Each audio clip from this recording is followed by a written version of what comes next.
Okay, next stage walaupun Kento kasih auction report kan, Kento akan check condition battery dia. 599 cca battery very good 14.11 masa start engine.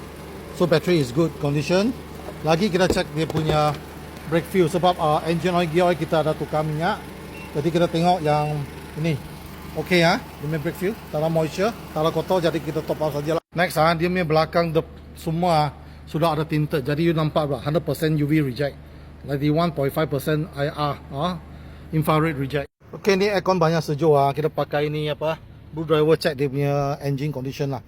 Dia tengah scanning lah dia scan itu Blue Driver. Nanti dia keluar result lah.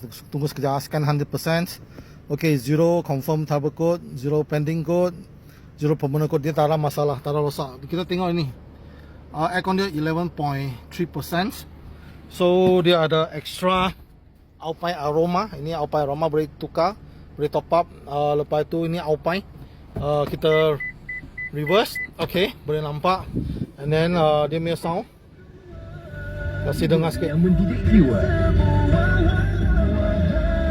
menyentuh hati. Okay. Okay, ni Alpine dia, Alpine. I play dia punya DVD sebab dia boleh play DVD punya. Dan juga I nak kasih tahu, selain dia ada nano system lah, ini pun function as nano system juga. Ini plasma cluster dia panggil You tekan sini kan.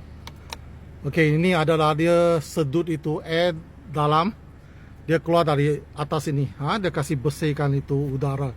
Selain ini nano ada, dia sangat bagus. Okay, sesiapa nak cari kereta macam ni, Kento ada.